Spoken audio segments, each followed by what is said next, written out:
अस्सलामु अलैकुम व रहमतुल्लाहि व बरकातुहू। वालेकुम अस्सलाम व रहमतुल्लाहि व बरकातुहू। अरे बलुआ वालों, नाज़िम साहब ने सलाम किया है। मैं शुरू में कह दिया था ना कि यहाँ का हर लफ्ज मोती है, गोली नहीं है। यहाँ का हर लफ्ज मोती है, गोली नहीं है। लगता है बलुआ गैठई वालों की जुबान में बोली नहीं है। बोलिए वालेकुम अस्सलाम। बात बोलिए वालेकुम अस्सलाम। जी अल्हम्दुलिल्लाहि रब्बिल आलमीन वस्सलातु वस्सलामु अला रसूलिहिल करीम, अम्मा बाद। वक़ाल अल्लाहु तआला फ़ी किताबिहिल करीम, अऊज़ु बिल्लाहि मिनश शैतानिर रजीम, बिस्मिल्लाहिर रहमानिर रहीम। वमा जाअ बिल हसनति फलहु अश्रु अम्सालिहा। अन अबी हुरैरह रज़ियल्लाहु तआला अन्हु क़ाल रसूलुल्लाहि सल्लल्लाहु अलैहि वसल्लम, इन्नल्लाह ला यंज़ुरु इला सुवरिकुम व अमवालिकुम वलाकिन यंज़ुरु इला कुलूबिकुम व अमालिकुम। अल्लाहुम्मा सल्लि अला मुहम्मदिन व अला आलि मुहम्मदिन व बारिक व सल्लिम व बारक व सल्लम तस्लीमन कसीरन कसीरा। हर इब्तिदा से पहले, हर इंतहा के बाद, हर इब्तिदा से पहले, हर इंतहा के बाद ज़ाते नबी बुलंद है। ज़ाते खुदा के बाद दुनिया में एहतराम के काबिल हैं जितने लोग, मैं सबको मानता हूँ मगर मुस्तफ़ा के बाद। बड़ी मोतबर शख्सियत जिनकी सदारत में ये जलसा शुरू हुआ है, दुआ है कि अल्लाह इसे बखैर खूबी अंजाम गुज़ीर फरमाए और बड़ी खूबसूरत निज़ामत अल्लाह ताला इन्हें सलामत रखे। स्टेज पर मौजूद मुअज़्ज़ज़ व मुअक्कर उलमाए किराम, जो ज़र्रा जहाँ पर है वहीं आफ्ताब है। मैं नाज़िम जलसा की तरह आप लोगों से शिकायत नहीं करूँगा। निज़ामत वालों का एक अपना मामला है, वो आपको जगाने के लिए, आपको बार बार खड़ा करने के लिए कुछ न कुछ तंज करेंगे, बोलेंगे ताकि आप जागते रहें। लेकिन मैं आपसे कोई गिला नहीं करूँगा। मैं आपका शुक्रगुजार हूँ। अल्लाह आपको इसका बेहतर बदल अता फरमाए कि आप लोगों ने बड़ी मेहनत की, बड़ी कोशिश की और ये मजमा जमा किया।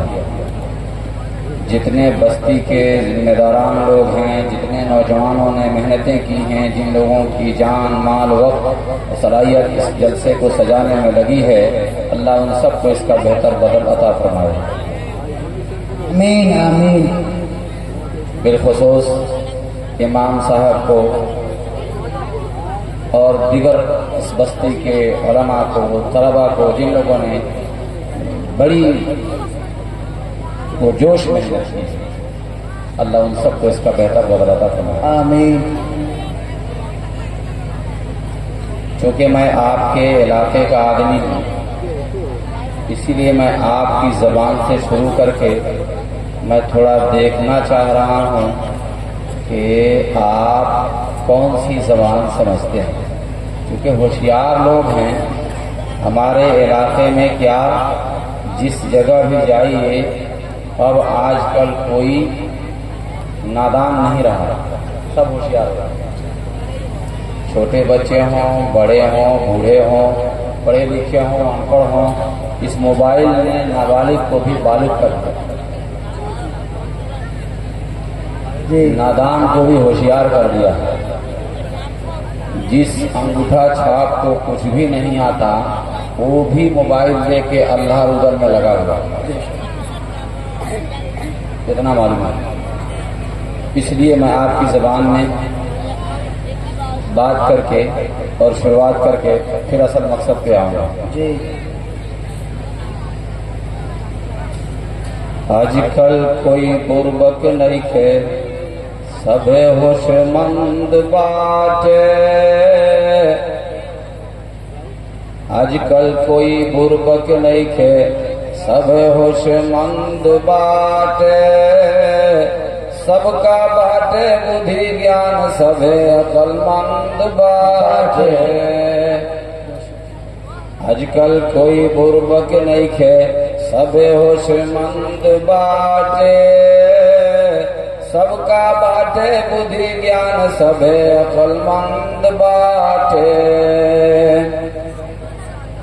दीन धर्म के बात लोग के पूछो न सुझता।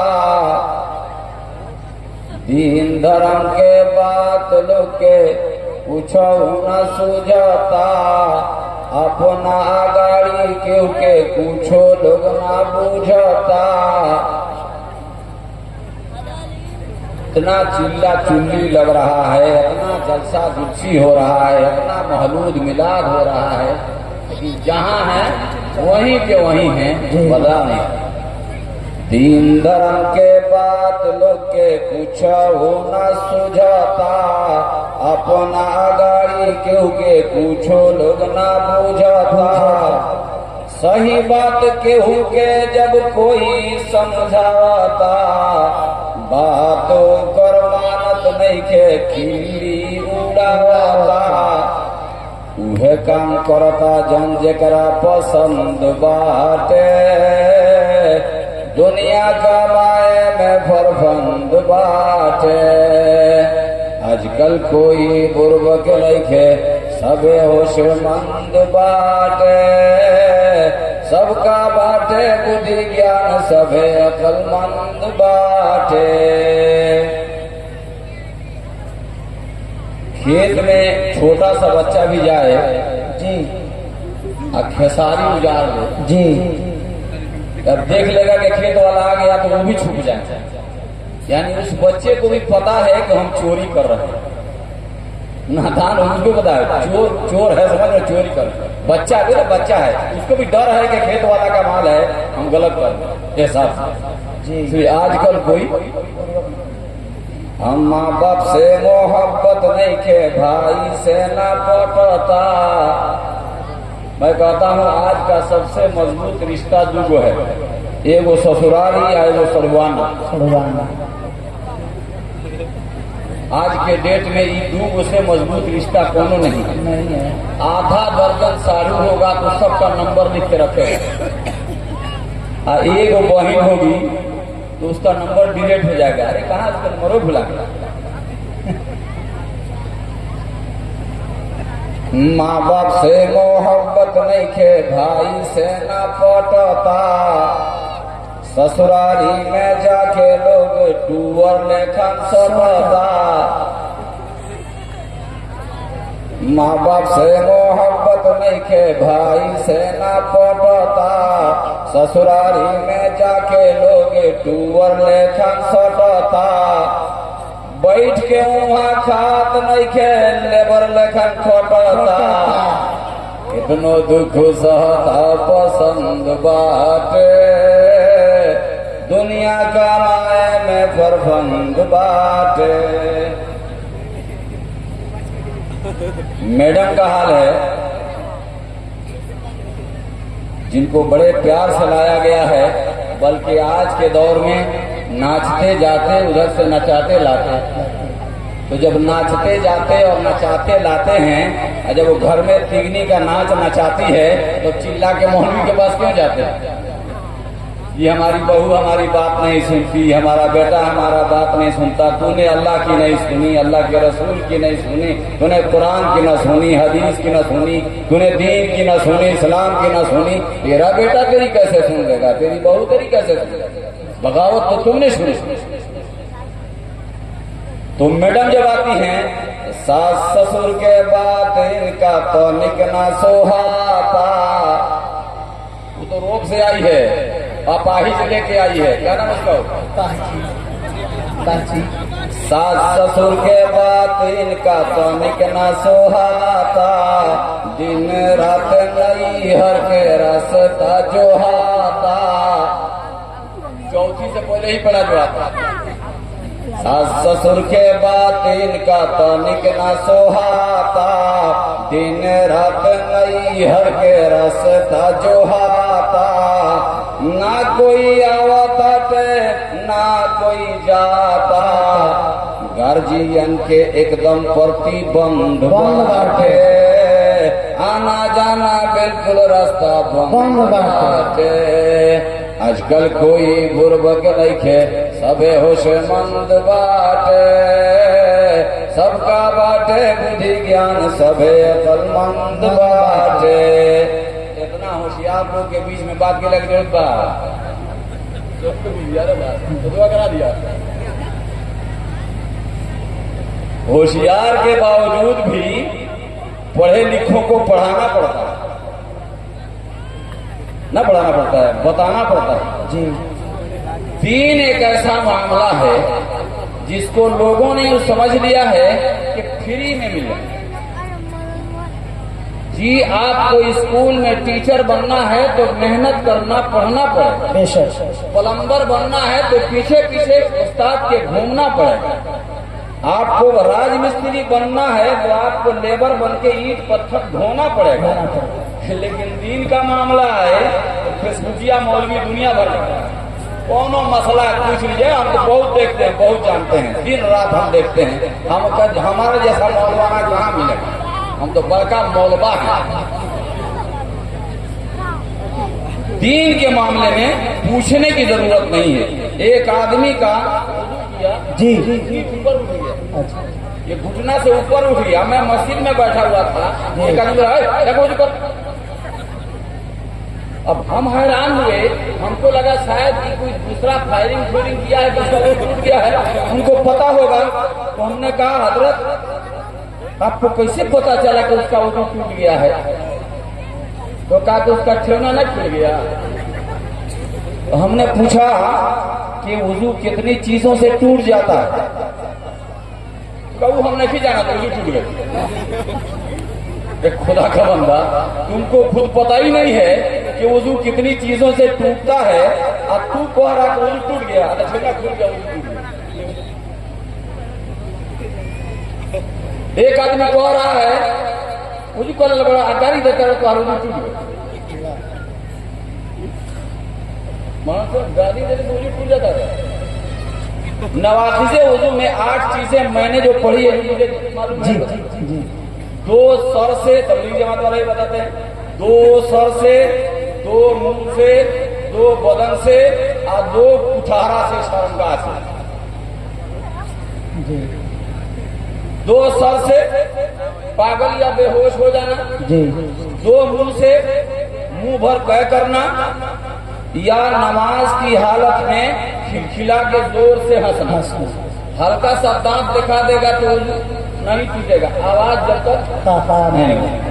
और 2 बदन से टेक या सहारा लगा के सो जाना, बदन के किसी भी हिस्से से खून या पीप का निकलकर अपनी जगह से बह जाए।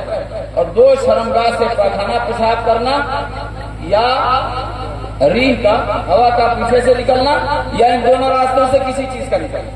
तो मुझे मालूम है तालिब इल्म हूँ, बैठे हैं जी, इसके अलावा कुछ नहीं है। खुदा गाली दिया, वजू टूट गया।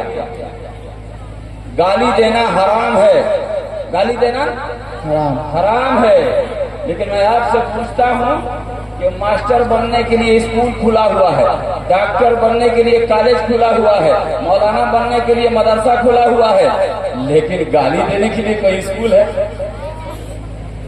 कोई कॉलेज है? नहीं। कहीं इसका डिप्लोमा कराया जाता हो? अब इसमें 6 साल का बच्चा PhD करके बैठा हुआ है। 6 साल का बच्चा ऐसा सरियाएगा, ऐसा ऊंचा के गरियाएगा कि दादा के कान का कीड़ा गिरा देगा। ये कहां से सीखा भाई? न कहीं स्कूल में, न मदरसे में गाली पे मारा जाता है जी, स्कूल में गाली से मना किया जाता है, कॉलेज में तो गाली का ट्रेनिंग ही नहीं है। ये आया कहाँ से? और इतना सरिया के सीख कहाँ से जी?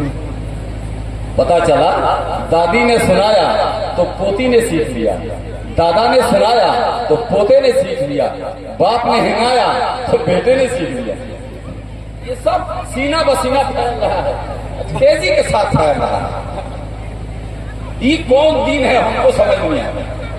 तहज्जुद पढ़ के निकलेगा, इशराक पढ़ के निकलेगा, थोड़ा सा अल्टर सल्टर हुआ, ऐसा है आएगा कि सारा तहज्जुद हुआ।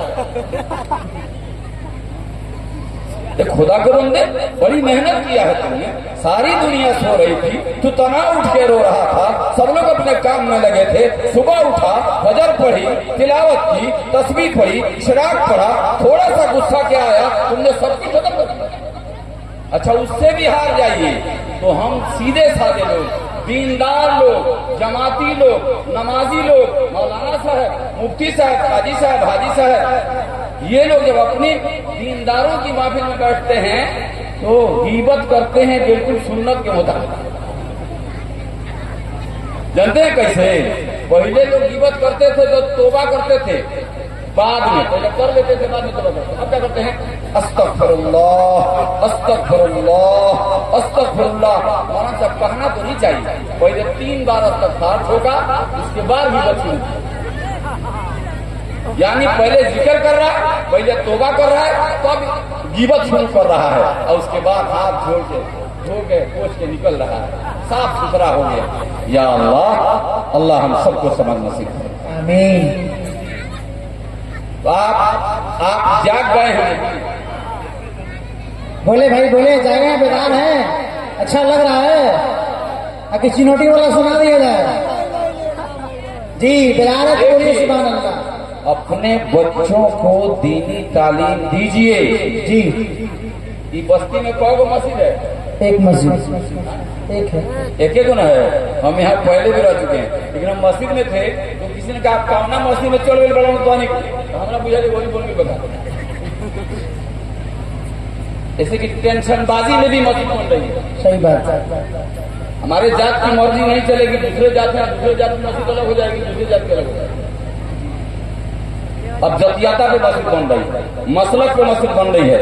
मैं मौलाना अमीरुद्दीन साहब को सलाम करता हूँ, सल्यूट करता हूँ कि मसलक के इख्तिलाफ के बावजूद भी हर स्टेज पे ये शख्स नजर आता है। इस बात की दलील है कि मसलक की तफरीक अपनी जगह है, लेकिन मोहब्बत अपनी। बेशक बेशक, सुभान अल्लाह, सुभान अल्लाह जी। होंगे आपसे इख्तिलाफात, होंगे आपसी बातों में तजाद, लेकिन हम ला इलाहा इल्लल्लाह मुहम्मदुर रसूलुल्लाह के पढ़ने वाले हैं। जिसका काबा एक हो, जिसका मदीना एक हो, जिसका नबी एक हो, जिसका कुरान एक हो, जिसका अल्लाह एक हो, जिसकी किताब एक हो, जिसका दीन एक हो, हजार लड़ाई के बावजूद भी वो एक है। बेशक बेशक, ये मिजाज है तो हमारे बीच में तो नहीं है, लेकिन आपके बीच में पता ना कहां से आ जाए। अल्लाह हम सबको एक और नेक बना दे, आमीन आमीन। अब एक चीज मैं आपको जो बताने चला हूं, हमारे अंदर मुखालत बहुत आ गई है, सिर्फ दीन के मामले में। हम सफी बहुत हैं दुनिया के मामले में। जब दुनिया की बारी आएगी तो हम तो ऐसे खर्चा करेंगे मत पूछिए।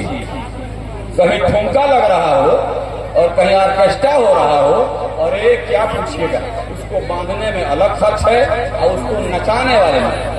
हम तो हैरान होंगे, मौलाना अमीरुद्दीन साहब सुन के आप भी हैरान होंगे। हमारे यहाँ एक नाबीना था, बाद में अंधा हो गया, पहले आग लाने बाद वाला ने छीन लिया, तो नाबीना भी ऑर्केस्ट्रा देखने चला गया। अब कयामत नहीं जाएगी तो और क्या होगा? सही बात है। जब अंधा भी ऑर्केस्ट्रा में जा रहा हो तो अब क्या होगा? दुनिया तबाह नहीं हो तो और क्या होगा?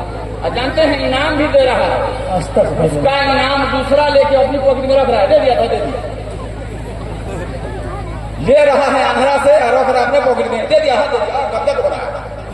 नाक से देख सकता है, पता नहीं उसको क्या लगा। अल्लाह समझ नसीब फरमाए। और बात जब मस्जिद में आएगी, जुमा के दिन हफ्ते में एक दिन जाएगा, अंगुली डाल के एक तकिया निकालने की कोशिश करेगा, झुनझुनाएगा है कि नहीं है, गलती से नंबर ही न निकल जाए। अगर गलती से नंबर ही निकल जाएगा फिर वापस कर लेगा। अरे खुदा का बंदा, हफ्ता में एक दिन अगर 100 रुपया मस्जिद में चला भी गया, गलती से भी चला गया, तो कुरान ने कहा मन जा बिल हसना फलहु अशरु अमसालिहा, एक का अल्लाह 10 गुना देगा। बेशक बेशक, कितना देगा? 10 गुना देगा। उससे आगे बढ़िए, मसलुल्लज़ीना युनफ़िक़ूना फ़ी सबीलिल्लाह कमसलि हब्बतिन अंबतत सबअ सनाबिला फ़ी कुल्लि सुंबुलतिन मिअतु हब्बा वल्लाहु युज़ाइफ़ु लिमन यशाअ वल्लाहु वासिउन अलीम। उन लोगों के मालों की मिसाल जो अल्लाह के रास्ते में खर्च करते हैं उस दाने की तरह है जिसमें 7 बालियां हों और हर बाली में 100 दाने हों, गोया एक दाने के 700 दाने के बराबर अल्लाह अजर देने को कह रहा है। आगे फरमाता है वल्लाहु युज़ाइफ़ु लिमन यशाअ वल्लाहु वासिउन अलीम। अल्लाह उससे भी ज्यादा बढ़ा के दे दे, अल्लाह बड़ा फयाज है, अल्लाह सब कुछ जानने वाला। बेशक बेशक। आगे फरमाता है एक जगह अल्लाह ताला इरशाद फरमाता है वल्लज़ीना युनफ़िक़ूना बिल्लैलि वन्नहारि सिर्रन व अलानियतन फलहुम अजरुहुम इंद रब्बिहिम वला खौफुन अलैहिम वला हुम यहज़नून। अल्लाह ताला इरशाद फरमाता है जो लोग अल्लाह के रास्ते में खर्च करते हैं दिन के उजाले में, रात के अंधेरे में, दिखाकर या छुपा लोगों के सामने दें ना, हम बड़ा शरीफ आदमी, बड़ा नेक आदमी है, चोराइए के दम मोहम्मद ना लिखाएं, हम लिखे बनकर हम नियत पक्का बा देव चुप ला बड़ा कहीं जी जी। तू दिखा के देगा। अगर तुम्हारी नियत ये होगी कि मैं दे रहा हूँ इसलिए कि मुझे देखकर और लोग भी अल्लाह के रास्ते में खर्च करने वाले बनेंगे और भी दीन का फायदा होगा, तेरी नियत पर अल्लाह उससे ज्यादा बढ़ा।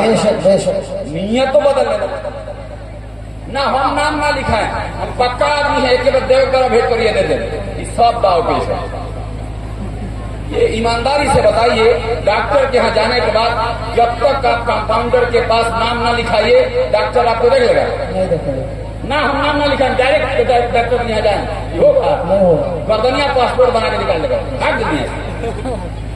वहां तो आप मजबूर हैं नाम लिखाने पर, पहले फीस देने पर। यहाँ कहते ना ना नहीं फरमाया कि जो लोग अल्लाह के रास्ते में अपना माल खर्च करते हैं और अल्लाह के रास्ते में माल खर्च करते हैं दिन के उजाले में, रात के अंधेरे में, छुपाकर दिखाकर, उनका अजर, उनकी नेकियां, उनका सवाब उनके रब के पास है और कयामत के दिन न वो गमज़दा होंगे और न उन पर कोई खौफ हो।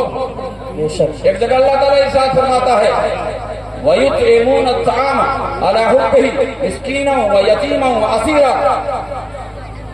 अल्लाह ताला इरशाद फरमाता है कि वो खाना खिलाते हैं मिस्कीनों को, यतीमों को, कैदियों को। और आगे फरमाता है इन्नमा नुतइमुकुम लिवजहिल्लाह ला नुरीदु मिनकुम जज़ाअन वला शुकुरा, कि हम तुम्हें इसलिए खिलाते हैं, हम तुम्हें इसलिए खिलाते हैं कि ताकि हम इसका बदल अल्लाह से ले सके।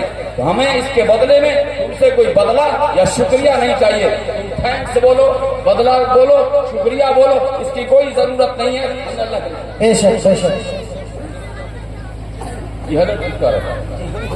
तुम अल्लाह के लिए हम खिलाते हैं। हम क्या करते हैं, मस्जिद में हमने 5,000 दिया, 10,000 दिया, 20,000 दिया, हमारा तो कहीं नाम गौसुल आजम साहब नहीं ले रहे हैं। क्या बात है खुदा के बंदे, मैंने एक हदीस पढ़ी है, उसका तर्जुमा कर देता हूँ। हज़रत अबू हुरैरा रज़ियल्लाहु ताला अन्हु रावी हैं, रिवायत करते हैं कि नबी करीम सल्लल्लाहु अलैहि वसल्लम ने इरशाद फरमाया इन्नल्लाह ला यंजुरु इला सुवरिकुम व अमवालिकुम वलाकिन यंजुरु इला कुलूबिकुम व अमालिकुम। अल्लाह ताला तुम्हारी सूरतों को और मालों को नहीं देखता, बल्कि तुम्हारे दिल और अमाल को देखता है। अगर तुम्हारी नीयत अल्लाह के रास्ते में देने की है तो अल्लाह तुम्हारी नीयत के बकदर अदर देगा। तुम्हारी नीयत नाम नमूद की है तो कल क़यामत के मैदान में तुम्हारा माल मरदूद हो जाएगा, तुम्हारा ये खैरात अल्लाह के रास्ते में दिया हुआ मरदूद हो जाएगा और अल्लाह की तरफ से ऐलान होगा जा उनसे ले ले जिनके लिए तुमने खर्चे किए। ये नीयत ये हो कि इसका बदल हमको अल्लाह से लेना है। मुजफ्फरनगर में एक साहब थे, नवाब साहब थे, मुजफ्फर अली साहब, मालदार थे, नवाब थे। एक बागीचा था, उसमें एक बड़ा मकान बनवाया, बड़ा खूबसूरत मकान बन के तैयार हो गया। तो अब उसके इफ्तिताह का वक्त था, एक दिन तय हो गया कि फला दिन इसका इफ्तिताह किया जाएगा। नवाब ने कहा कि इसका हम ऐलान बाद में करेंगे। तारीख तय हो गई।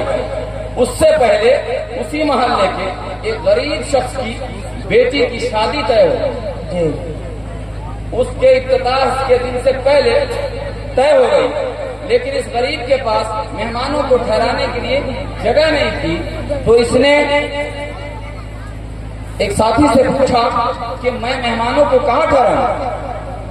पहले तो काफी जगह खाली होती थी, अब तो बस्ती में भी जगह ढूंढने से नहीं मिलती। वीआईपीज लोग जो हैं, बड़े बड़े लोग हैं, ये तो शादी हाल में जाके 1 लाख का 2 लाख का शादी हाल बुक करके कर लेंगे, लेकिन जिन गरीबों के पास फीता से नाप के 1 बालिश जमीन नहीं है, उनका क्या होगा? तो वीआईपी लोगों की बात हटा दीजिए, वीआईपी अब बड़े हो गए। पहले हमारे यहाँ देहात में पुआल का बिछाना हो जाता था और लोग उसी पे बैठ के खा लेते थे। अब देहातों में बिना टेबल कुर्सी के काम नहीं चल रहा। सही बात है। वो भीख मांग के ब्याह करेगा लेकिन टेबल कुर्सी लगाएगा। अल्लाह के रसूल सल्लल्लाहु अलैहि वसल्लम पूरी जिंदगी में कभी टेबल कुर्सी पे बैठ के खाना नहीं खाया। बेशक कुछ खुसूसियात हमारे महबूब हजरत नबी करीम सल्लल्लाहु अलैहि वसल्लम की ऐसी हैं, सारी दुनिया में उसका जवाब नहीं है। आप पूरी जिंदगी में टेबल कुर्सी पे कभी बैठ के नहीं खाना खाए, पूरी जिंदगी में आपने आवाज बुलंद करके हंसे नहीं, कहकहा के साथ हंसे नहीं, पूरी भी जिंदगी में आप कच्चा प्याज और लहसुन नहीं खाए, लेकिन उम्मत को मना न किया। उनको पता था कि उम्मत न सह सके, मुंह धो के खा के जाए। यहाँ तो सुरती मस्जिद में ठोकी जाती है भाई, प्याज से बदबू आती है और सुरती से का खुशबू आती है। इमाम साहब भी, मुक्तदी साहब भी जैसे सलाम फेरा दुआ के हाथ बना दीजिए, 2-4 ठोकर हो जाए, मस्जिदे में ठोक रहा। मैं कहता हूँ कि सुरती खाने वाला, माफ कीजिएगा मैं नहीं खाता इसलिए कह रहा हूँ, जो सुरती खाने वाले लोग हैं, अगर सुरती खाना वाकई में अच्छा होता तो हम रसगुल्ला खाते हैं, सेब अनार अंगूर खाते हैं। अभी हम नाश्ता किए हैं, आप लोगों ने कितना बेहतर इंतजाम किया था, दस्तरखान लगाया, साफ सुथरा बर्तन लाए और पानी लाया, गिलास लाए रखे और साफ सुथरे बर्तन में लाकर काम। इस तरह से दस्तरखान लगा के कोई सुर्ती लाता है? अच्छा, मुंह में रसगुल्ला डाल के कोई सिक्के में बैठता है? ईमानदारी से बोलिएगा, सुरती या सिगरेट वाला सिटी में जाकर मारता है। पता चला जैसा खाना वैसा दस्तरखान, सेटिंग कर दिया है। आपका खाना ठीक होता तो जगह ठीक होती, दस्तरखान लगता, हाथ धोया जाता, बर्तन धोया जाता, साफ सुथरी जगह होती, तब किया जाता। पाक मस्जिद है, कोर्ट में सुर्ती नहीं बना सकते, जज के सामने सुर्ती नहीं बना सकते, अहकमुल हाकिमीन का दरबार है, रब का घर है, मस्जिद है, अल्लाह का घर है, और वहीं शुरू हो गए। उससे 2 कदम आगे बढ़िए, हाजी साहब हज पे जा रहे हैं तो 3 किलो साथे में ओरिजिनल लेके जा रहे हैं, वहां तक लभेड़ के लेके जा रहे हैं। खुदा का बंदा वहां तो छोड़ दे, अब हज पे जा रहा है, 4 लाख रुपया लगा रहा है, तो वो सूरती पीछा नहीं छोड़, सब छोड़ देगा लेकिन मुंह नहीं छोड़ेगा। चिल्ला 4 माह लगा के घर छोड़ देगा, लेकिन सूरती नहीं छोड़। अल्लाह हम सब की इबादत फरमाए। और एक सूरती खाने का फायदा बता दीजिए, कोई एक आदमी इस मंदिर से बता दे सूरती खाने का क्या फायदा है, मैं कल से शुरू कर दूंगा, चांदी का चिनौटी खरीद लूंगा। लेकिन कुरान से पूछिए, इन्नल मुबज़्ज़रीन कानू इख़वान शयातीन, फुजूल खर्ची करने वाला शैतान का भाई है। सुर्ती खाने वाले का न उसका अपना पर्सनल फायदा है न कौमी फायदा है। नुकसान मुझसे सुनिए कि सुर्ती खाने वाले का सबसे पहला नुकसान, उसका चेहरा देखिएगा अजीब होगा, ओठ हुलते हुलते थैला बन जाता है। दूसरा, उसका दांत ऐसे लगता है जैसे कोयला रगड़ा हुआ है, ऐसा काला हो जाता है, कितना मसाला मारेगा ठीक नहीं होगा। तीसरा नुकसान उसका ये है कि उसके मुंह से बदबू पैदा होती है। चौथा नुकसान सुर्ती खाने का ये है कि सुर्ती खाने से बिनाई कमजोर होती है। 5वां नुकसान उसका ये है, अगर 5 रुपया पर डे का सुर्ती खा रहा है, कम से कम चांदी के भाव में सुर्ती बिक रहा है, एक भर चांदी जी 1 महीना सुर्ती खा के जोड़ लीजिएगा, 1 भर चांदी का पैसा उसमें है। 5 रुपया पर डे अगर सुर्ती में खर्च कर रहे हैं तो 150 रुपया महीने का हुआ, और 150 रुपया महीने का जोड़ लिया जाए साल में तो 12 × 18 तकरीबन कमोबेश 2000 रुपया के आसपास पहुंच जाता है। कभी ज्यादा ले लिए तो 2000 मैक्सिमम हर आदमी सुर्ती खोर का साल में जा रहा है जी। कम से कम खाएगा तो 2 कदम और आगे बढ़िए, बाप सूद खाता था, मौलाना साहब, जी जी बाप सूद खाता था, बेटे ने तरक्की किया तो सूद प्लस मारना शुरू किया। ये तो खत्म और आ गया। बाप सूद खाता था, अब बेटा सूद प्लस मार रहा है। अब सूद प्लस 5 रुपया का एक दिन में नहीं मारता, ये 15 मारता है, 20-20 मारता है। और कोई VIP लोग हैं ज्यादा पैसा कमाने वाले, तो कौन गंदा खाते हैं, रजनी पता न क्या क्या नाम बना दिया है। रजनीगंधा किसी को कह दिया गंदा खा लीजिए तो नहीं खाएगा, और मांग के खा रहा है, पैसा दे के खा रहा है, 35 रुपया की पता ना 25 रुपये में आता है। अरे गंदा दीजिए 25 रुपये में, हम कह रहे चंदा दीजिए, आप कह रहे गंदा दीजिए। अल्लाह के रास्ते में नहीं लगेगा।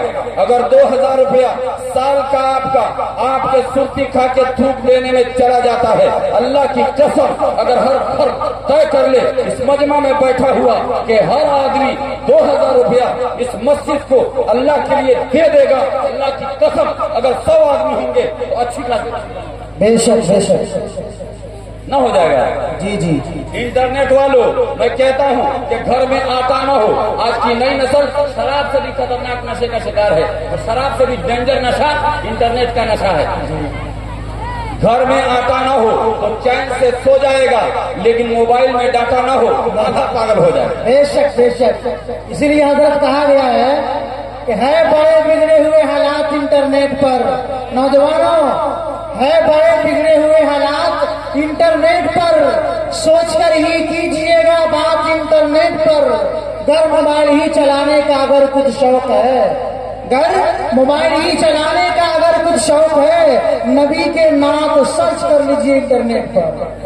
जी बार बात दूसरी तरफ पर चली जाए। मैं जो बात कहना चाह रहा था उस बात पे आके इशारा कर दीजिएगा, मुझे जब सफरा हो जाऊंगा, मुझे कोई मसला नहीं है। असल मैं जो मिजाज बनाना चाह रहा हूँ, मेरे बाद जो आने वाले हज़रात हैं उनका रास्ता क्लियर कर रहा हूँ, ताकि आप सो न सकें। वो आएंगे और आपके दिल को छू के चले जाएंगे। मैं आपको जगा रहा हूँ। मैं कह रहा था कि मुजफ्फर अली साहब ने जी मुजफ्फर अली साहब ने मकान बनाया था। एक गरीब के घर में शादी थी, लेकिन बारात ठहराने के लिए मेहमानों को ठहराने की जगह न थी। साथी से मशवरा किया, उसने कहा बेहतर मकान बन के तैयार है, बिल्डिंग नवाब साहब की तैयार है, जाके थोड़ी सी बात करो ना। हो सकता है कहा कि मैं फकीर आदमी, गरीब आदमी, और नवाब का घर, वो भी कहेंगे जमीन से आसमान छूने की कोशिश कर रहा है, मुझे शर्म आ रही है। कहानी जा बात कर, नेकदिल आदमी है, मालदार आदमी है तो क्या हुआ, लेकिन नेक आदमी है, मान जाएगा। वो दरवाजे पे गया, सलाम दुआ हुई, कहा क्या बात है, कहा छोटी मुंह बड़ी बात, कहा बोलो जो बोलना है। कहा कि आपके इफ्तिताह में अभी वक्त है, इस घर को इफ्तिताह करने में अभी वक्त है, और मेरी बच्ची की बारात फला दिन आने वाली है, आपसे पहले इफ्तिताह से पहले आने वाली है, कोई जगह दिख नहीं रही है, तो मैं सोच रहा हूँ कि आपके उस घर में इजाजत होती तो मेहमानों को ठहरा लेता। नवाब ने थोड़े देर के लिए सर झुकाया, उसके बाद सर उठाया, बोला तुम्हारे मेहमानों को ठहरने की जगह मैं दे दूंगा, लेकिन मेरी एक शर्त हो। कहा क्या शर्त होगी? कहा शर्त ये होगी कि तुम्हारे जितने मेहमान आएंगे उन सब का खर्चा मेरे जिम्मे होगा। क्या लोग थे, अल्लाह, क्या लोग थे, किताबों में बंद हो गए। तुम्हारे जितने मेहमान आएंगे, जितने बाराती आएंगे, उन सब का खर्चा मेरे जिम्मे होगा। उसने कहा कि आपने तो मेरा बोझ ही हल्का कर दिया, मैं तो सिर्फ घर मांगा था, आपने तो जिगर निकाल कर रख दिया। अल्लाह आपको इसका बदल नसीब फरमाए। दुआएं देता हुआ खुशी का आंसू आंखों में लिया, रुखसत हुआ, तैयारी शुरू की, मेहमान आए, सबका खर्चा नवाब साहब के जिम्मे। लड़की को हंसते मुस्कुराते जो था दिया, और आंखों से आंसू भरते हुए बेटी को रुखसत कर दिया। जब बेटी चली गई और फिर दोबारा बच्ची वापस आई, इफ्तिताह का जमाना अभी करीब था, तो नवाब साहब ने इसको बुलाया, कहा सुन, कहा कि हजरत आपने मेरे गुमान से भी ज्यादा मुझ पर एहसान किया है, अल्लाह आपको सलामत रखे। सुन, ये बंगले की चाबी है और ये बंगला है, ये बंगला, बंगले की चाबी और ये पूरा बागीचा जमीन के साथ तेरी बेटी को मैंने दे दिया। अल्लाह, ये तेरी बेटी नहीं, मेरी बेटी है। मेरी बेटी को दे दिए। कमाल के लोग थे, दूसरों पे लुटा देते थे। हम कमाल के लोग हैं, दूसरों को लूट के वीआईपी बनते हैं, दूसरों को लूट के वीआईपी बनते हैं। बाइक दूसरे से खरीदते हैं, कपड़ा दूसरे का पहनते हैं, खाना दूसरे का खाते हैं। 200 लोगों को इनवाइट करता है, दावत देता है और बदाफ्ता मेनू भेज देता है। पहले मुर्गा अलग तलवा दीजिएगा और खस्सी का अलग हिसाब रखिएगा और फला का अलग हिसाब रखिएगा, इंतजाम अलग रखिएगा, मीठा जर्दा अलग रखिएगा, जूता एक जोड़ा अलग रखिएगा।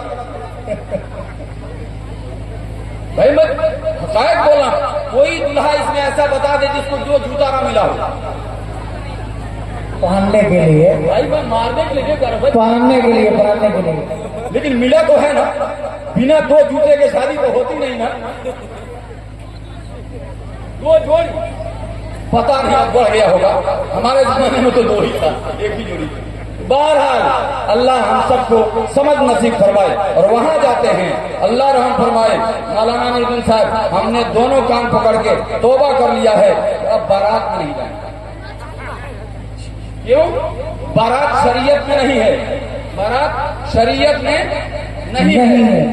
लेकिन बारात आज शरीयत में नहीं होने के बावजूद भी कोई मानता है?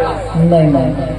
जमाती बाबा, नमाजी बाबा, हाजी बाबा, पाजी बाबा, मौलाना साहब, मुफ्ती साहब क्या करेंगे? समाज मजबूर कर रहा है, बारात चले जाते हैं। बारात का जो हशर मैंने अपनी आंखों से देखा है, पक्की तौबा की है, क्योंकि हम लोग को भागने का मौका भी नहीं।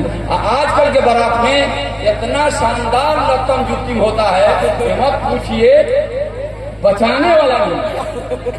एक बारात में मैं निकाह पढ़ाया और निकाह पढ़ाने की सबसे बड़ी बीमारी यह है कि हम निकाह पढ़ाने के बाद, निकाह पढ़ाने से पहले मौलवी को तलाश करते हैं। सुन्नत ढंग से नहीं पढ़ने देगा, नफल है चलिए ना, नफल पाने पड़ेगी, लोग इंतजार कर निकाह अपना करिएगा, टांग के लेके आएगा।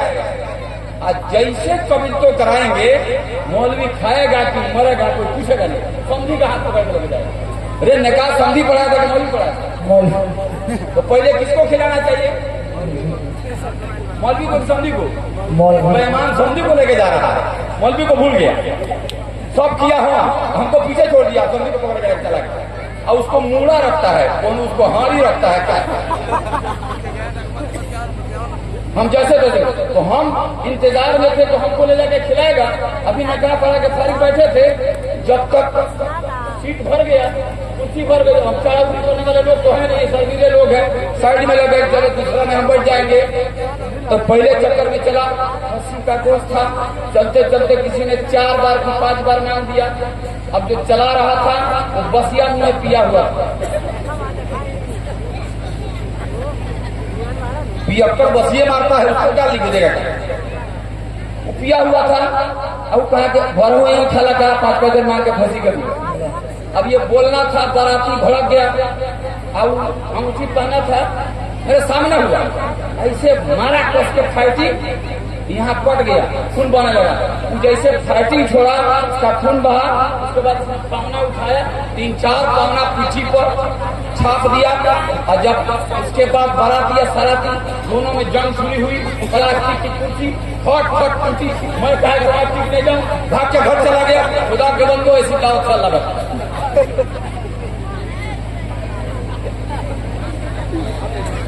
अगर ऐसी बारात हो, अल्लाह हम सब की बात। इसलिए मैं तमाम लोगों से कहूंगा कि ऐसी बारात मत जाइए, ऐसा बारात लेके मत जाइए। लड़की वाले के दरवाजे पर जाके जुल्म करके खा रहे हैं और कहते हैं लड़की वाला भी कहीं जालिम है। माफ कीजिएगा, जब उसकी लड़की की बारी आती है, इतना तकरीर करेगा मौलाना साहब, सुन्नत के मुताबिक शादी करक चाहिए, बारात ना ले जाके चाहिए, साफ सुथरा शादी करक चाहिए, लेन देन ना करक चाहिए। आज जब बेटी के ब्याह से निफर जाये और ओकरे घर में बेटा हुई, बाघ बन जाये, मोश प्रस्ताव बिया कर बताना। अभी 6 साल नहीं करेगा, लाबराक रही का देख लिया, मौलवी आ गया तो करा 6 साल नहीं करेगा। जानता है कि मौलवी आ गया पीछेगा नहीं। जी जी, दूसरा कोई आएगा मुर्शिदा दक्षिणा तो कहेगा ठीक है। हम देखुआ में लेके जाते हैं, चुना हुआ लोग को, चुने हुए लोग लेके जाते हैं। थोड़ा बोलतू हो, चालू हो, दलाल हो, थोड़ा सा तय हम लोग को लग जाएगा बोलने खेती बढ़ जाए, इसलिए चुने हुए लोग लगे। अल्लाह हम सबकी हिफाजत फरमाए। तो खर्च करेंगे ना जी अल्लाह के रास्ते में, इंशाअल्लाह, बोलिए इंशाअल्लाह करेंगे। आधा लोग बोल रहा है, आधा लोग सोच रहा है। एक छोटा सा वाकया बयान करके, जी जी ठीक है ठीक। मैं हजरत हसन है, वाकई में किताबों में जो चीजें दर्ज हैं अगर हम रियल लाइफ में लाएं फिर जीने का मजा आएगा। जी हमने खर्च करना छोड़ दिया, रुख बदला है, खर्च करना नहीं छोड़ा, रुख बदला है। हमारे खर्चे गलत जगह हो रहे हैं। पचरुखिया चौक पे 12 साढ़े 12 बज गए, निकाह रुकवा दिया था, नाच ऑर्केस्ट्रा था, उसमें मना किया था। मिल्लत डेवलपमेंट फाउंडेशन तंजीम की तरफ से कुछ लोग आए थे, मना किया गया था और 12:30 पौने 1 हो गया। मिन्नत तल्ला किया, लड़का वाला माफी मांगा, बोला किया। 3-4 इमाम जमा हो गए थे। जो लोग निकाह पढ़ाना चाहते थे उनसे एक ही सवाल करता था, मौलाना साहब ऑर्केस्ट्रा देखना जायज है कि नाजायज है? वो कहते थे नाजायज है। हमने कहा अगर ऑर्केस्ट्रा में निकाह पढ़ाना जायज है तो ऑर्केस्ट्रा देखना नाजायज क्यों? जब आप ऑर्केस्ट्रा में जाके निकाह पढ़ा सकते हैं तो ऑर्केस्ट्रा में बैठ के निकाह नहीं देख सकते, नाच नहीं देख सकते। इमाम साहब आगे रहते कि पीछे रहते मस्जिद में? तो निकाह आगे बोलिए, आगे रहते हैं, बोलिए। निकाह पढ़ाने के बाद जब ऑर्केस्ट्रा होगा तो इमाम साहब को कहाँ होना चाहिए? दोनों मिलकर देखें, जूतियां कल पड़ेंगी, जितना आपके सर पर उतना उनके सर पर देखा जाएगा। दमादम मस्त कलंदर होता रहेगा, तू भी जैसा वो भी वैसा, जैसा मुक्तदी वैसा इमाम, जैसा पीर वैसा मुरीद। लोग कहते हैं कि इमाम साहब समाज है नबा, अगर तू इन्हें ना करबो तो मस्जिद में से तारा के हटा दो। हम इमाम बदल देंगे लेकिन चाल नहीं बदलेंगे। इमाम पर इमाम बदलेगा। एक बस्ती ऐसी है जो साल में 6 इमाम बदलती है, नाम नहीं लूंगा तो लोग हमारा चंदा बंद कर। साल में 6 इमाम बदलती है। अब कितना ट्रेनिंग लिया है अंदाजा लगा ले, अल्लाह रहम फरमाए। हमको लगता है उसकी नस्ल जब आएगी तो 72 इमाम बदलेंगे। 5 वक्त में 5 इमाम बदले। अल्लाह हमारी, हम बदले ना रे, इमाम क्यों बदलते हो? इमाम शरीयत के हुदूद में रह के अमल करता है तो कहता है ये हराम है, नाजायज है, तुम करते हो करो, मैं उसमें शामिल नहीं हूँगा, मैं नहीं जाऊँगा। तो इमाम का साथ मुक्तदी को देना, इमाम का साथ सेक्रेटरी को देना, इमाम का साथ सदर को देना, इमाम का साथ मुसल्लियों को देना, नहीं, इमाम साहब सही है, इमाम साहब गलत नहीं है, तुम गलत हो। अगर तुम नाच लेके जा रहे हो तो तुम जानो कहाँ से इमाम लेके आओगे। ये मजाक। और निकाह पढ़ाई देना जायज है कि नाजायज? मीरुद्दीन साहब से पूछिएगा। एक आदमी पूछ रहा है निकाह पढ़ाने के बाद 500 रुपया दे रहा है। सूरदास निकाह पढ़ाए थे तो 500 रुपया मिला, तो उन्होंने अपने चेला से पूछा कितना दिया है रे? तो 500 दिया है। बोल 2500 देने के लिए। तो वो बगल में बोल रहा है 2500 कहाँ लिखल बा? सूरदास ये 2500 कहाँ लिखल बा? इमाम सूरदास का जवाब मैंने नक्श कर लिया दिमाग में। उन्होंने बड़ा बेहतर जवाब दिया। उन्होंने कहा जहाँ दहेज लिखल बा वही जनियो लिखल बा। क्या अंदाज है माशाअल्लाह। जहाँ अपाहिज लिखल बा ओकरे बगल में यो लिखल बा। जाके देख लिया, जहाँ वो मिल जाये भाई हो मिल जाए। वहाँ मसला नहीं का पूछो, नचाओ के फिर मसला नहीं का पूछो, यहाँ 500 रुपये में मसला पूछा। उस पचरुखिया ने कहा जो वाक़या सुना रहा हूँ वो इसलिए सुना रहा हूँ, रोने वाली बात है कि जो तवायफ आई थी नाचने के लिए 15,000 रुपया दिया था, दैन मोहर जब तय हुआ तो 11,000 रुपया हुआ। लानत है इस उम्मत के इस काम पर, इस कौम के इस काम पर, इस करतूत पर। जो लड़की 4 घंटा तुम्हारे बीच में नाचती है उसे 15,000 दे रहे हो, जो सारी जिंदगी तुम्हारे इशारों पर नाचती है, तुम्हारी बाप की बात मानती है, तुम्हारे माँ की बात मानती है, तुम्हारे भाई की बात मानती है, तुम्हारी बहन के खादिम बन के जिंदगी गुजारती है। सारी जिंदगी जिस लड़की ने तुझे सौंप दिया उसे 11,000, और जिसने 2 घंटे 4 घंटे में ठुमके दिखाए उसे 15,000। ईमानदारी से बताओ तुम्हारी नजर में बीवी की ज्यादा इज्जत है कि तवायफ की ज्यादा इज्जत है? तुमने किसको ज्यादा पढ़ा? बीवी तुम्हारी थी, जान लगा देते, दिल गुर्दा उस पर कुर्बान कर देते, सारी जिंदगी की कमाई पर लगा देते। और एक इमाम साहब को निकाह पढ़ाई में अगर तुम चाहते तो 10,000 रुपया दे देते। इस पूरे मजमे से, स्टेज से भी और नीचे से भी मेरा ओपन चैलेंज है। इतना चैलेंज देके शायद आपने किसी को नहीं सुना होगा, मैं बोल रहा हूँ। ओपन चैलेंज है कि आज तक किसी ने अपने निकाह में या अपने बेटे के निकाह में किसी मौलवी को 10,000 रुपया निकाह पढ़ाई नहीं किया। इसलिए चैलेंज बोल रहा हूं, मैं देख रहा हूं। 10,000 रुपया अगर किसी इमाम को किसी नौजवान ने अपनी कमाई का हिस्सा जमा करके रख लिया, जब मेरी शादी होगी मैं इमाम साहब को 10,000 रुपया अपनी तरफ से दूंगा, उनको अपनी तरफ से गिफ्ट करूंगा, हदिया दूंगा। अल्लाह की कसम, जिस इमाम को वो 10,000 रुपया निकाह पढ़ाने में देगा, लिख लेना, तहज्जुद में उठ के तुम्हारे लिए दुआ करेगा। खर्च करने का नजरिया बदल गया। और जहां 200 रुपया मिलेगा वो क्या करेगा? हमको 200 रुपए की मिले, हमको 200 रुपए का निकाह कितना नहीं चलेगा रे? 6 महीना में लाता जीती हो जाएगा। जैसी थोड़ी कागड़ हो जाए वही हमारी दुआ करेगा, या अल्लाह जल्दी करके खत्म करेगा।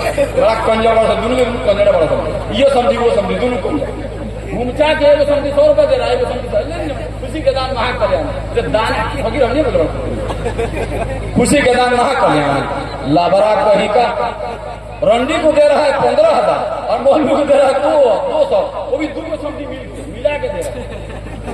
हमारी गैरत मर गई है। दीन के रास्तों में दीनदारों पे खर्च करते हुए तुम्हें हुआ क्या है? मस्जिद में खर्च करने वाले लोग ऐसे हों कि खर्च करने का पता न चले, कहां से आया, कैसे आया, किसने दिया।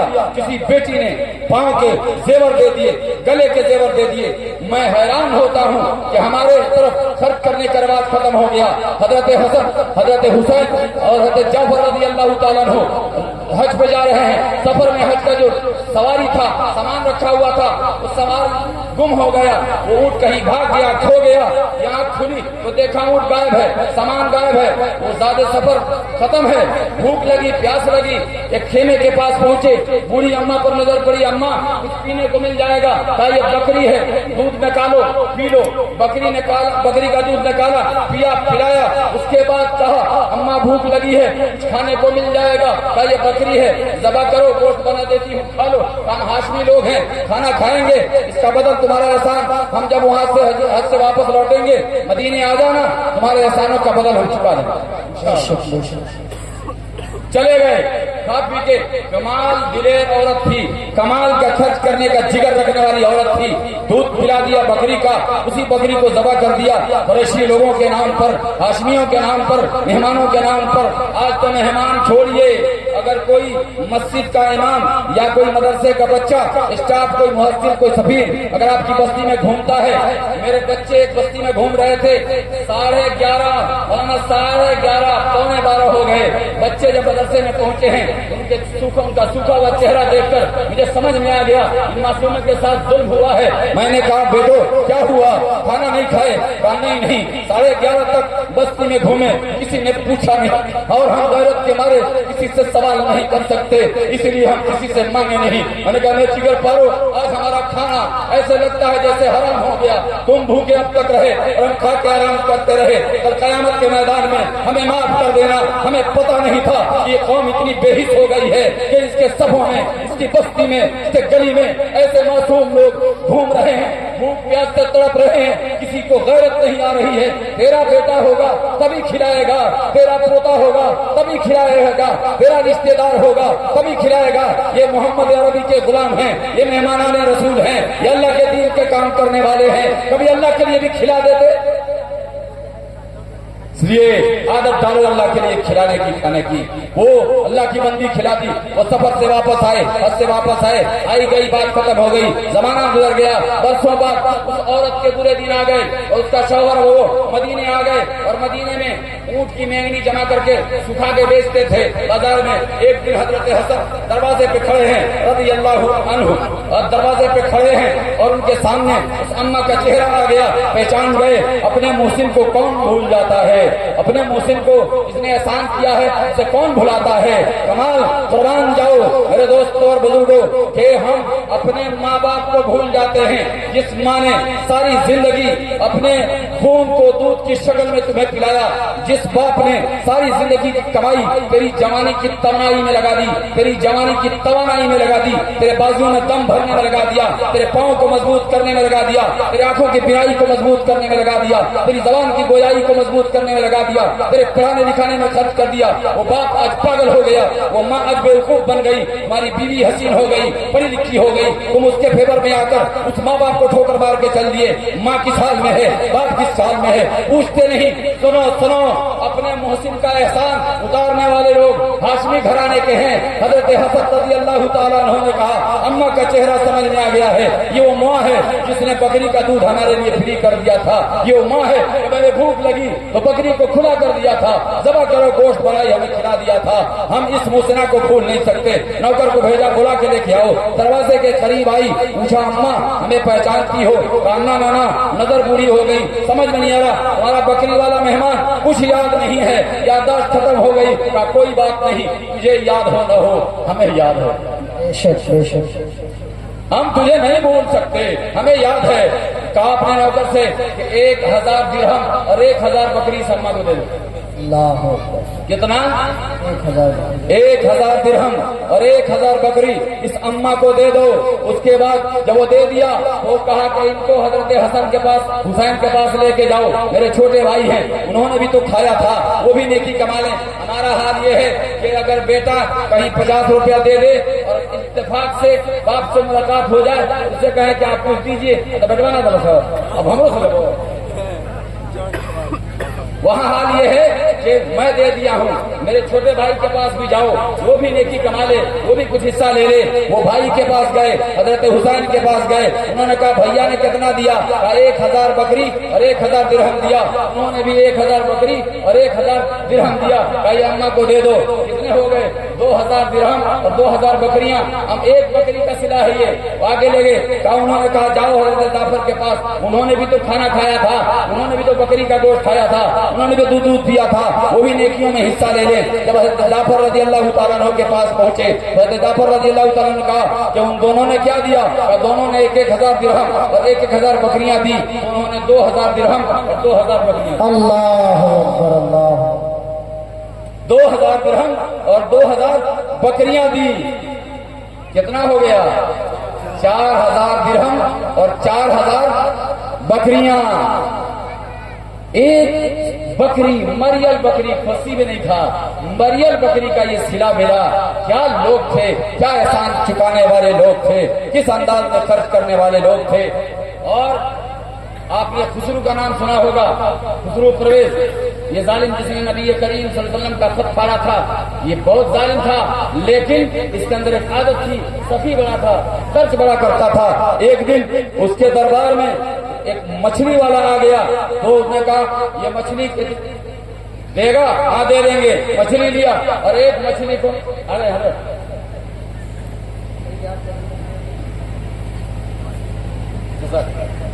मछली, तो उन्होंने 4000 दिनार दिया।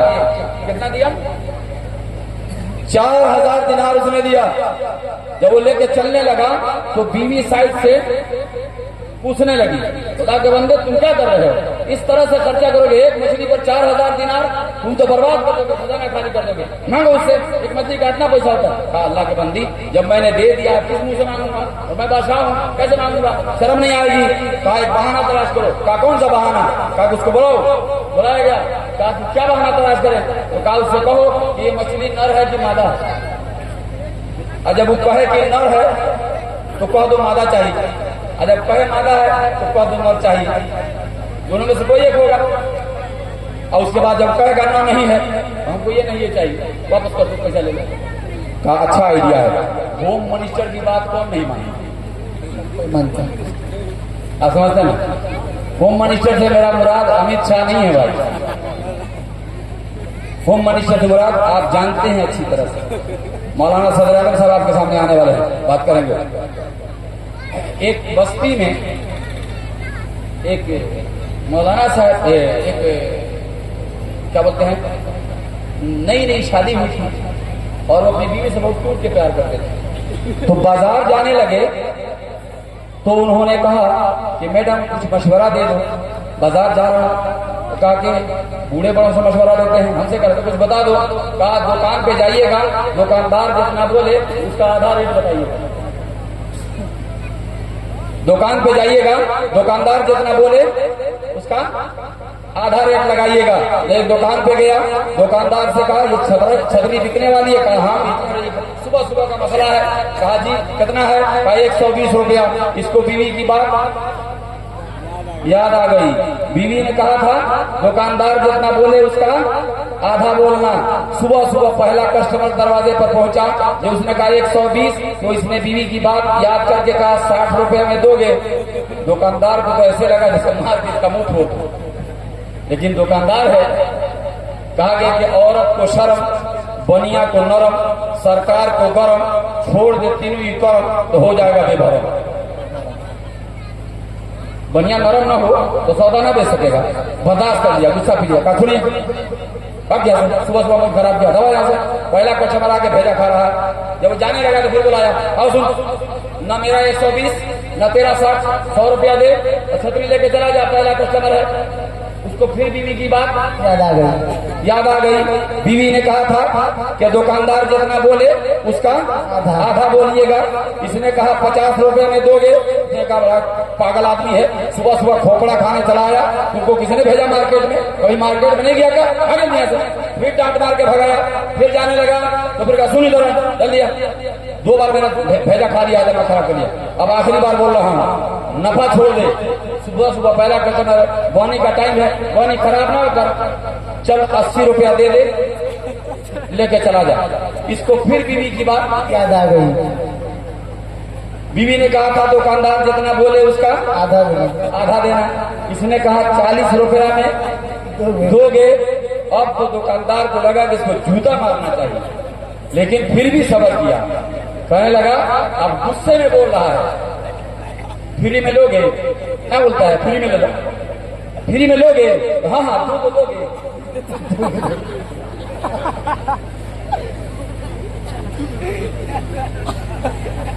फ्री में लोगे? अच्छा 2 को दोगे? बात नहीं है तो दुकान खोले फ्री के लिए। तो हम बीवी की बात इतना सही मानते हैं, अगर हमारी मान जाते, अल्लाह के रसूल की मान जाते, अल्लाह की मान जाते, मजा आता है ना? मानेंगे ना मानेंगे? तो मैंने कहाँ बात छोड़ी थी? अमीर फिजूल प्रवेश पर।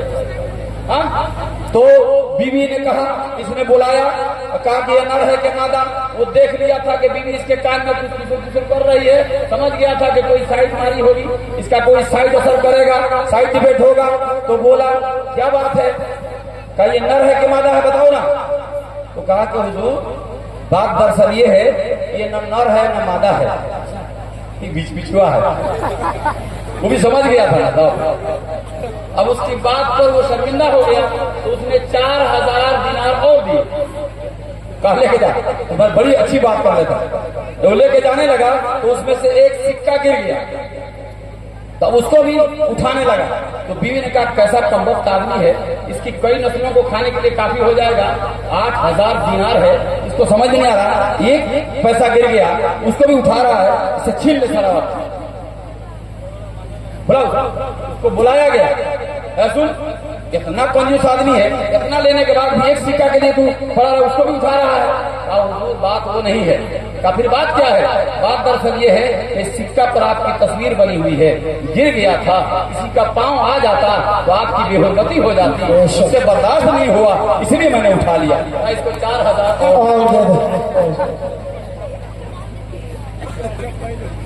ऐसे खर्च करने वाले बनेंगे ना इंशाअल्लाह। मैं इस मजमे से एक सवाल करूंगा और रुखसत होने की कोशिश आ रहे हैं ना जी, अगली बात चलेंगे आ रहे हैं तो जी। एक दूसरी चीज के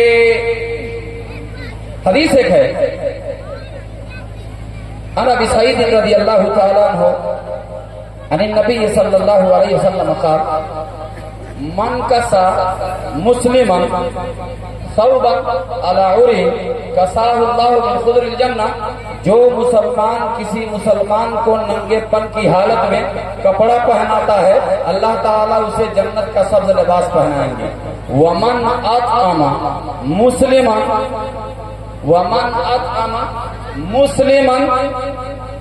अला जुइन। जो किसी मुसलमान को भूख की हालत में खाना खिलाता है, अतअमहुल्लाहु मिन सिमारिल जन्नह। अल्लाह ताला उसे जन्नत के फल खिलाएंगे। वमन सका मुस्लिमन अला ज़माइन। जो मुसलमान किसी मुसलमान को प्यास की हालत में पानी पिलाता है, सकाहुल्लाहु मिनर रहीक़िल मख्तूम। अल्लाह ताला उसे जन्नत में मोहर लगी हुई शराब पिलाएंगे। दुनिया की शराब छोड़ दोगे तो जन्नत की पाक साफ सुथरी मोहर लगी हुई शराब मिलेगी। बेशक बेशक। कौन कौन पीने के लिए तैयार है? जन्नत का शराब, पेप्सी नहीं बाबा, कोका कोला नहीं, हम तो खून पीने को तैयार है खुदा के बंदो। पता न क्या हुआ है, हदीस के अंदर आता है कि किसी मुसलमान को मुस्कुराता हुआ देखो तो उसे दुआ दो, अज़हकल्लाहु सिन्नक, अल्लाह तुझे हमेशा खुश रखे। हम अगर किसी मुसलमान को मुस्कुराता हुआ देख लें तो पेट में मरोड़ होने लगता है, बड़ा आजकल गदगद रहता है, तो उपाय बनाओगे हिसाब लाओगे, फिर चाल चलना शुरू करते हैं। इसलिए अल्लाह के रास्ते में खर्च करने का हुनर रखें। हदीस पाक का मफहूम है, आपके सामने मुकम्मल बात आएगी। हदीस पाक का मफहूम है, मन बना मस्जिदन बनल्लाहु लहु बैतन फिल जन्नह। जो अल्लाह के लिए मस्जिद बनाएगा, अल्लाह उसे जन्नत में उसके लिए घर बनाएगा। बेशक। कौन कौन मस्जिद बना के घर बनाने के लिए तैयार है? मौला फजल रहमान साहब, सब आपके काम के लोग, बाहर के लोग हैं माशाअल्लाह। बस एक सवाल मेरा होगा और मात्र 2 आदमी से होगा और उसके बाद मौलाना आ जाएंगे। इनका बयान नहीं, मुकम्मल बयान एकदम तरन्नुम के अंदाज में होता है जी। क्या कोई शायर पढ़ेगा जो हजरत पढ़ दे? हमारी तो आवाज ही ऐसी है कि मत पूछिए, अब डर के बाद ये पढ़ते हैं माशाअल्लाह। क्या आप रात भर सुने तो झूम जाए। 2 आदमी से मेरा सवाल होगा और बड़ा दिल गुर्दा वाला आदमी होगा। उस आदमी को मैं खड़ा होकर देखना चाह रहा हूं जाने से पहले, और इतनी देर की बात में एक चीज मुझे मिल जाए। 2 ऐसा नौजवान जो अपनी माँ से अपने बाप से टूट के प्यार करता हो, सारी जिंदगी की कमाई के हिस्सा में से एक खड़ा होके बोले 50 बोरा सीमेंट इस मस्जिद के लिए देगा।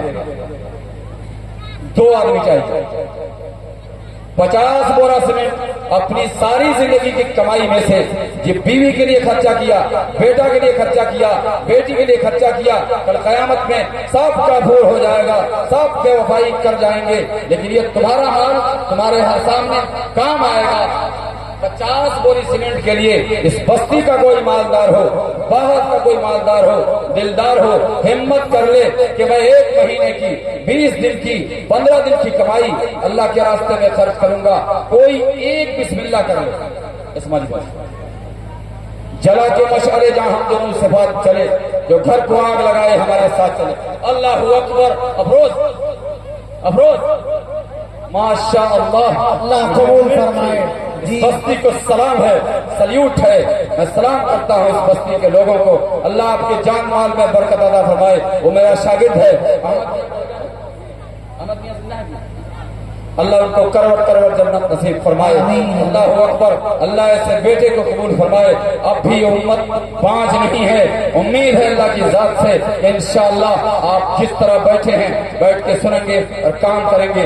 एक कड़ी तो हल हो गई, दूसरी कड़ी खड़ी हो जाए, 50 बोरी सीमेंट कोई और खड़ा हो जाए, मैं रुखसत होने वाला हूँ, रुखसत हो जाऊंगा। मौलाना मुकम्मल काम करेंगे, दूसरा कोई खड़ा हो जाए ताकि कम से कम मेरे आने की इलाज भी रह जाए। कोई एक शख्स खड़ा हो जाए, 50 बोरी सीमेंट इस मस्जिद के लिए, मैं अल्लाह के लिए अना। मौलाना फजलुर रहमान अल्लाहु अकबर। जरा एक बार नारा लगा लेंगे जी। नारे तकबीर, अल्लाहु अकबर, नारे तकबीर, अल्लाहु अकबर, नारे तकबीर, अल्लाहु अकबर। माशाअल्लाह। मैंने थोड़ी सी आवाज क्या लगाई, एक आवाज नीचे से और ऊपर तक पहुंच गई। माशाअल्लाह ऊपर की आवाज नीचे तक पहुंच गई। इसका मतलब ये है कि ये कौम आज भी बेदार है। और मैं आपको मिसाल के तौर पर बताता चलूं, मैं कश्मीर गया था, उसमें एक जगह है खटीका तालाब, जो कहीं गए होंगे वो जानते होंगे। खटीका तालाब में एक मस्जिद है, तबलीगी जमात का मरकज है। उस मस्जिद में गया, जो वो मस्जिद बन रही थी, उस मस्जिद का बोर्ड देखा तो उस बोर्ड पर लिखा हुआ था कि ये मस्जिद 17 करोड़ की लागत से तैयार हुई। कितने करोड़ की? 17 करोड़। 17 करोड़ की लागत से तैयार हुई है। और इसमें 1 रुपया हुकूमत का पैसा नहीं, टोटल मुसलमानों ने लगाया। इसका मतलब ये हुआ कि ये कौम आज भी इतना जज्बा रखती है कि 17 करोड़ की एक मस्जिद एक शहर में बना सकती है। लेकिन ईमान इतना कमजोर है कि ऐशा की 17 रकात गायब है। अल्लाह करे कि मस्जिद बनाना भी आ जाए और मस्जिद को सजाना भी आ जाए, मस्जिद को आबाद करना भी आ जाए। हम करेंगे ना इंशाअल्लाह। बाकी काम मौलाना करेंगे। मेरा जो काम था काम हो गया।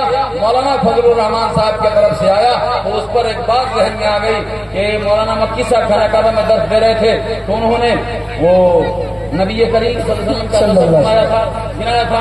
मोहम्मद बिन अब्दुल्लाह बिन अब्दुल मुत्तलिब बिन हाशिम बिन अब्द मनाफ बिन कुसै बिन किलाब बिन मुर्रा बिन काब बिन लुई बिन गालिब बिन फहर बिन मालिक बिन नदर बिन किनाना बिन खुजैमा बिन मुदरिका बिन इलियास बिन मदर बिन नजार बिन माद बिन अदनान बिन आद बिन हमैसा बिन सलामान बिन औस बिन बौस बिन कमाल बिन उबई बिन अवाम बिन नाशिद बिन हिजा बिन बंदास बिन अब्दुल्लाह बिन दाद बिन तारिक बिन जाहिद बिन नाहिश बिन माखी बिन ऐद बिन ऐकर बिन उबैद बिन अद्वा बिन हमदान बिन संबर बिन यथरबी बिन यहजन बिन यलहन बिन रवा बिन ऐद बिन जीशान बिन ईसर बिन असनाद बिन इहाम बिन मुकस्सिर बिन नासिर बिन ज़ारिह बिन समी बिन मज़ी बिन अवज़ा बिन ईरान बिन कीदार बिन इस्माइल बिन इब्राहिम बिन आज़र बिन नाहूर बिन सारूर बिन राऊ बिन फालिह बिन आबिल बिन सालिह बिन अल-फक्षाद बिन साम बिन नूह बिन लामिक बिन मदीशलिह बिन अखनूख बिन यरद बिन महलाइल बिन कीनान बिन अनूसा बिन शीश बिन आलम।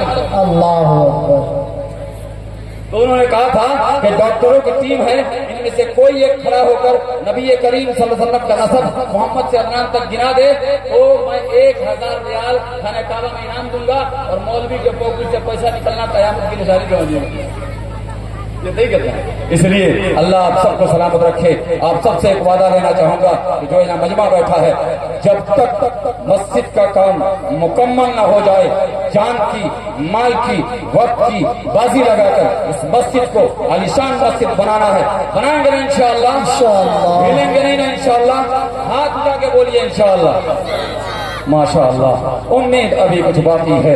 एक बस्ती बसने वाली है, एक बस्ती जिसमें जुल्म न हो, जहाँ जीना भी कोई जुर्म न हो, जहाँ फूल खुशी के खिलते हों, जहाँ मौसम सारे मिलते हों, जहाँ रंगो नूर बरसते हों, जहाँ सारे हंसते बसते हों। एक आस ऐसी बस्ती की जहाँ झूठ का कारोबार न हो, जहाँ दहशत का बाजार न हो, जहाँ खून की होली आम न हो, जहाँ गंग लहम की शान न हो। एक आस ऐसी बस्ती हो जहाँ रोटी जहर से सस्ती हो।